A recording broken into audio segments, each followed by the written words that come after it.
આમાં નથી. તો પપ્પા હા આ બધું શું છે? રદ્દીનો નવો બિઝનેસ ચાલુ કર્યો છે કે શું? જો હું પહેલા જ કહી દઉં છું હો, હું ઝાડુ નથી મારવાનો. એ ઝાડુવાળી, ઝાડુને છોડ અને મારી મદદ કર અહીંયા. જેની એની અરે માસુકભાઈને ત્યાં આટલી મોટી ઇન્કમ ટેક્સની રેડ પડી છે, બરાબર? પણ કોઈ છાપામાં કોઈ એમના સમાચાર નથી, કોઈ હેડલાઇન નથી. તો ક્યાંથી આવે? સેટિંગ નામની કોઈ વસ્તુ હોય પપ્પા, અને એમને ક્યાં કોઈ કમી છે? દબાવી દીધી હશે વાત. એ દબાવા વાળી ઇન્કમ ટેક્સની રેડ છે, સમજો? ઇન્કમ ટેક્સની આટલી મોટી રેડ છે, ક્યાંય છપાયું નથી. એટલે મને રાહુલિયા દાળમાં કઈ ચોક્કસ કાળું લાગે છે. અરે પપ્પા, દાળનું છોડો ને ચાનું કઈ વિચારો. ઓલો ગુલાબડી મસ્ત રેડીમેડ ચા આપીને જતો હતો, એમાં એ નજર લાગી ગઈ ને દુકાનને તાળું લાગી ગયું. અરે તાળું દુકાનને નહીં, તારા મગજે લાગી ગયું છે મૂર્ખા. અરે હું મૂર્ખો નથી કે અહીંયા આદુ ખાઈને બધા છાપાઓ જોઈ રહ્યો છું. સારું, તો તમે આદુ ખાઈને પાછળ પડ્યા રહો, અને હું મસ્ત આદુવાળી ચા બનાવવા જાઉં છું. તમે પીશો? હા પીશ, હા પીશ, પણ તું મારું લોહી પીવાનું બંધ કર. જા ને ભાઈ, જા ને, તળ અહીંયાથી. આમાંય નથી. ઇન્કમ ટેક્સની રેડના સમાચાર ક્યાંય નથી આવ્યા. લાગે છે હવે પ્રભુને ત્યાં જઈને બધા સમાચાર કઢાવવા પડશે.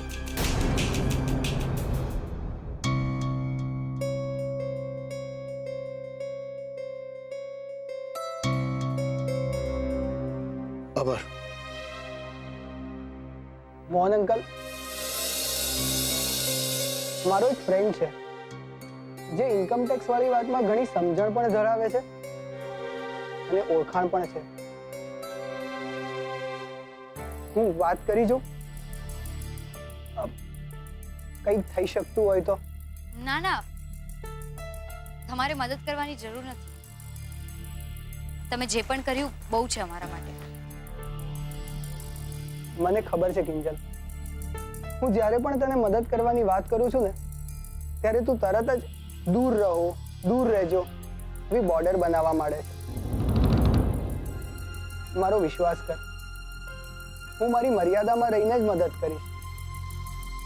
મારી મર્યાદા નહીં ચૂકું, અને મારાથી જેટલી મદદ થાય ને એટલી મને કરવા દે પ્લીઝ. અરે ભાઈ, આ વળી કોણ? એ તો બા, હું સુશાંત.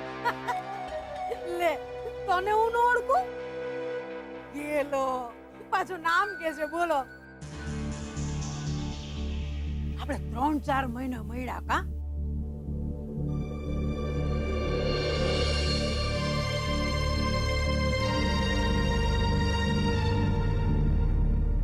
અમેરિકા ગયો તો રે કઈ?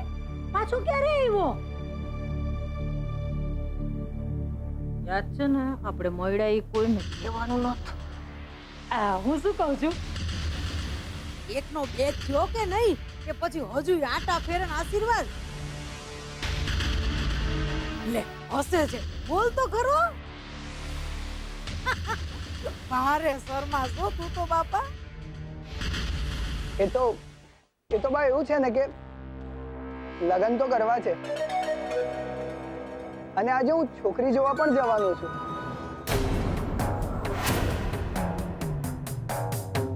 બસ તમારા આશીર્વાદ મળે ને તો બધું નક્કી થઈ જશે. લે, મારા આશીર્વાદ તો ત્યારે તારી ભેળા હતા જ ને. પણ હશે, ભગવાનના આશીર્વાદ ત્યારે ભેળા નહીં હોય. લે, આ પ્રસાદ ખા અને સમજી લે કે એના આશીર્વાદ મોડી જ ગયા. કામોન, હજી આપણી કિંજલ એકલી જ છે ને?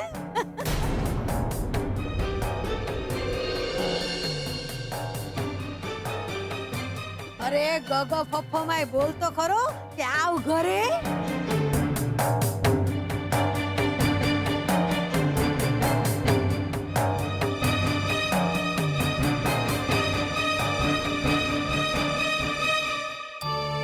Thank you.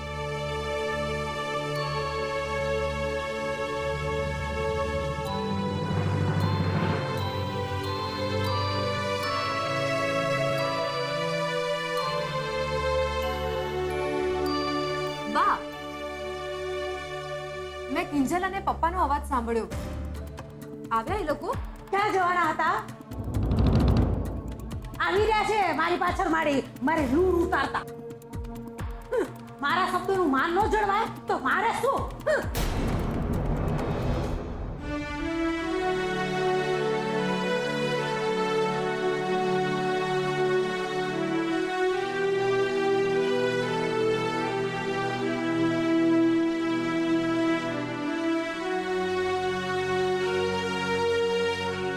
શું થયું? બહુ થાકી ગયા? શું કીધું પપ્પાજીએ? કિંજલ બોલતી કેમ નથી? શું થયું? થયું શું હોય? માસુક અંકલે ઢોલ નગારા અને શરણાઈથી અમારું સ્વાગત કર્યું અને પછી 56 ભોગની આમ આખી થાળી પીરસી દીધી કે જમો, ખાઓ ને જમીને જજો. અને છેલ્લે આમ 14,000 હાથમાં પકડાવીને કહ્યું, આવતા રહેજો. બોલ, બીજું કઈ સાંભળવું છે તારે? કિંજલ, મહેરબાની કરીને એક્ઝેક્ટલી શું થયું એ મને કહીશ? સાંભળવું છે? નહીં પપ્પા, એ તો સેજલનું સાસરું હતું અને માસુક અંકલ સેજલના સસરા. એટલે હું ચૂપ હતી, પણ આ આપણું ઘર છે અને હવે હું ચૂપ નથી રહેવાની. તે સેજલને પણ ખબર પડવી જોઈએ કે આપણે એના પ્રેમની કિંમત તમારા અપમાનથી ચૂકવીને આવ્યા છીએ.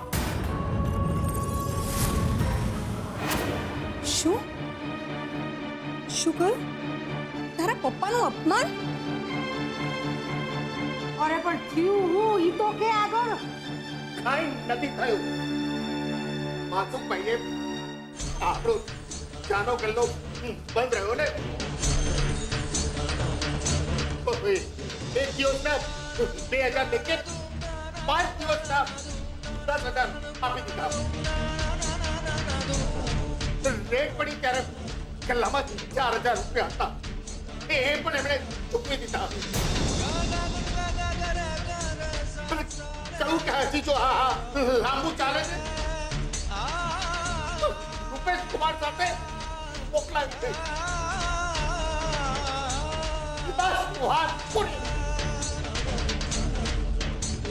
વાત પૂરી ક્યાંથી પપ્પા? માસુક અંકલને એમ છે કે એમની પાસે પૈસાનો પાવર છે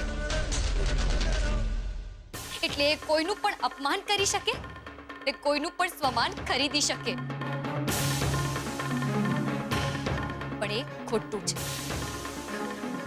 સેજલને પણ સમજવાની જરૂર છે.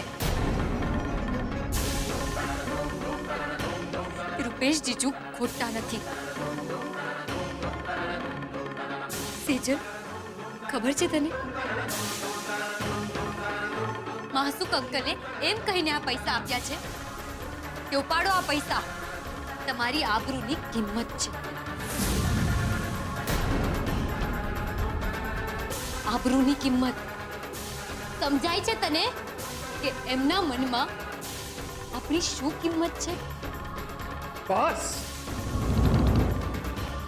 બસ કિંજલ, બહુ થયું. ભૂલી જા બધું. પપ્પા, તમે મને ભૂલી જવાનું કહી રહ્યા છો? મને? તો શું પપ્પા, તમે આ બધું ભૂલી જવાના છો? નહીં ને? પેલા વીસી વાળા કાંતિભાઈ પોતાના 3 લાખ ભૂલી જવાના છે? નહીં ને? પપ્પા, માંડ માંડ કરીને આપણે 5 લાખ રૂપિયા એમને ચૂકવ્યા હતા.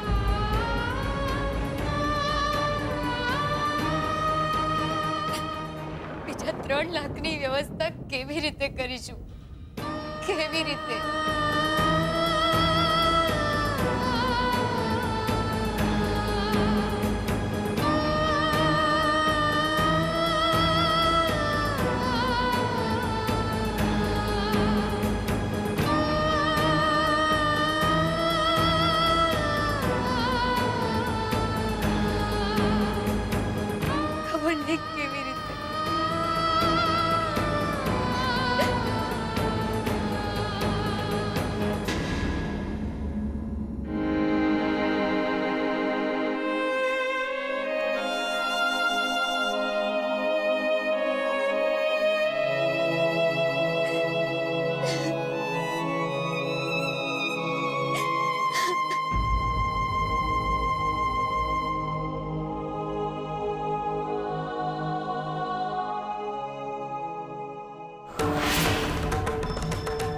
ઓહો, રાણી લક્ષ્મીબાઈ આ વખતે લડીને નથી એવા લાગતા. બાકી આજે મોહને સુશાંતને ઘરમાં બોલાવી લીધો હોત ને તો ગોળ ધાણા જેટલું તો મેં પાકું કરાવી જ નાખ્યું હોત.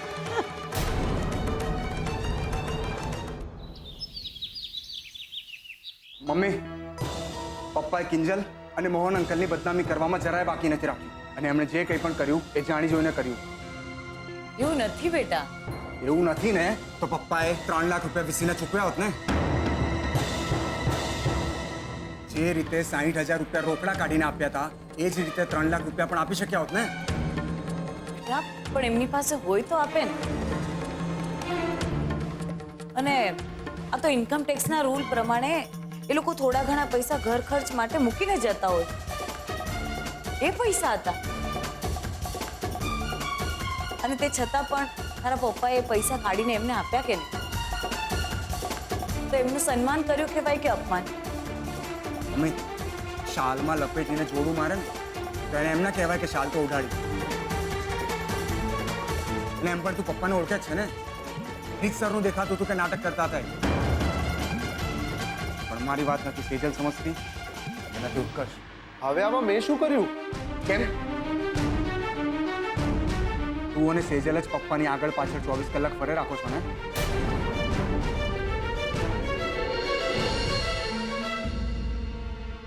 તો બોલો, આ 3 લાખ રૂપિયા ક્યાંથી ચૂકવશો? એ ભાઈ,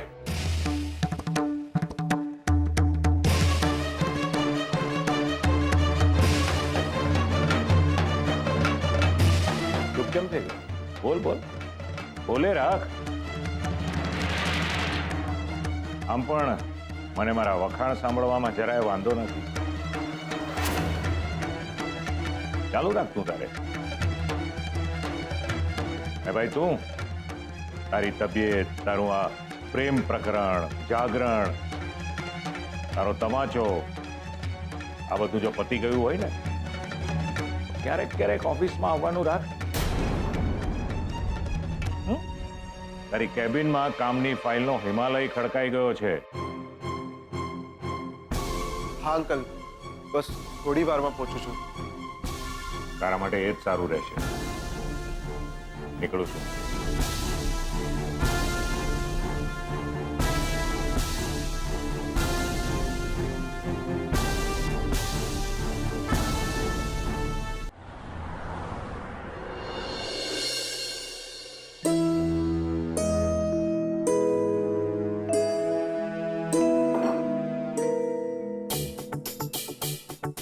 ઓ બેન, ઓલા ગયા ઓલા દરોડા વાળા? કોણ દોરડાવાળા? એ ભગવાન, આ સરોજ જેવી બધી બુદ્ધિશાળી બાઈઓ મને જ કેમ ભટકાય છે? ઓ બેન, દોરડાવાળા નહીં, દરોડાવાળા. દરોડા ઓલા જે આવેલા ને કાલે ઓફિસરો સીલ કરવા માટે. તો એમ કહો ને, એ તો ગઈકાલે જ નીકળી ગયા. એમ ને માસુકભાઈ, મેં ક્યારે ગયા? બોલ. ગયાની તો ખબર નથી, પણ તમારી પાછળ જ આવીને ઊભા છે. આવી ગયા પ્રભુ, જો આવી ગયા. ના ના, હું તો જોતો તો કામ બરાબર કરે છે કે નહીં. 100 માંથી 100 નંબરે પાસ તું. હે જા. હે હવે આવી ગયા મારા ગેટ પાસ. બેસો બેસો મારા પ્રભુ, બેસો. હા, ના ના, વાંધો નહીં, ભલે.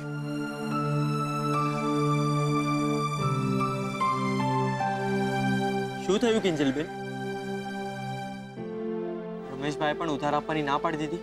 હા ગુલાબ, આપણી દુકાનનો વિડીયો એટલો વાયરલ થઈ ગયો છે કે હવે કોઈને પણ આપણા પર વિશ્વાસ નથી કે આપણે એમના પૈસા પાછા આપીશું. ને આ બધામાં પેલા વીસી વાળા તો નકામા કૂટાઈ ગયા. ફક્ત વીસી વાળા જ શું કામ? આ બધામાં આપણો પણ ક્યાં કોઈ વાંક છે? તોય આપણી દુકાન બંધ છે, તાળા લાગ્યા છે, અને ત્યાં માસુક અંકલની ઓફિસ આજે પણ ખુલ્લી છે. જો એવું હોય તો કરે કોઈ ને ભરે કોઈ શું કરવા કિંજલબેન? ને આપણે શું કરવા માતા મનાવ્યા છે?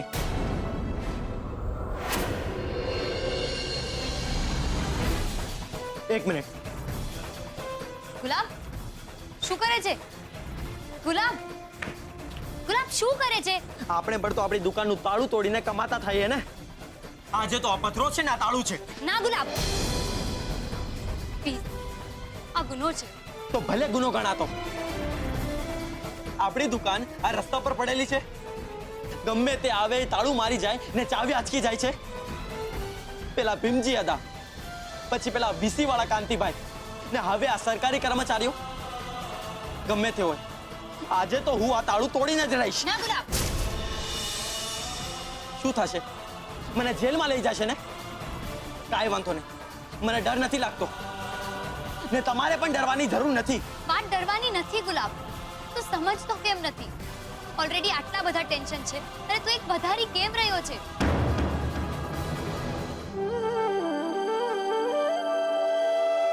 તો શું કરું કિંજલબેન, તમે જ કહો ને.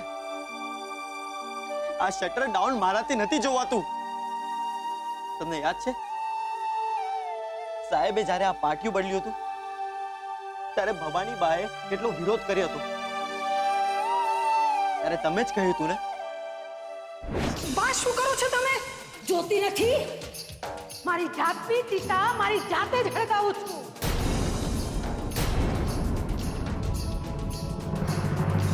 બાકી મોહને મારું નામ કાઢીને આ દુકાન પર છોકરીઓનું નામ ચિતરાવ્યું છે ને, એ પછી તો મારી ચિતાને હું આ ચક્કી લગાવવા દેવાની.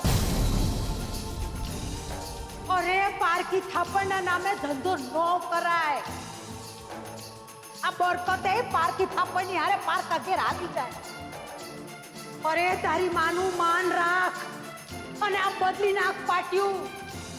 ટેકી નાખ દીકરીઓનું નામ.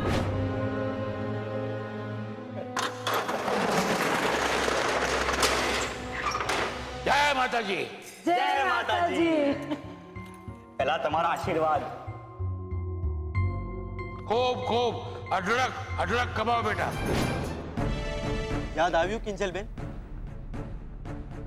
તો આ તાળું પણ એક પ્રકારનું અન્યાય જ છે ને?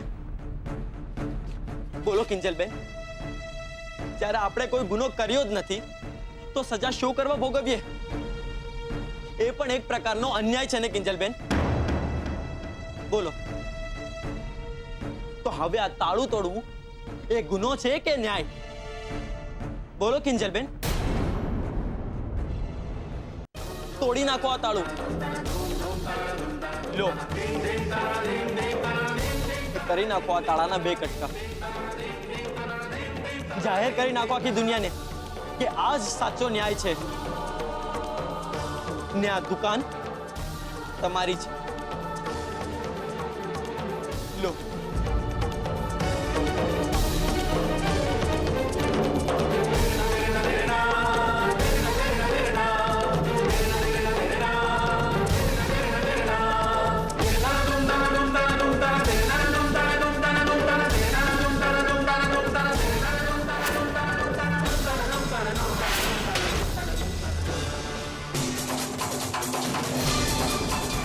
બરાબર સમયે આવી ગયા. ચાલો કિંજલબેન, જેલ.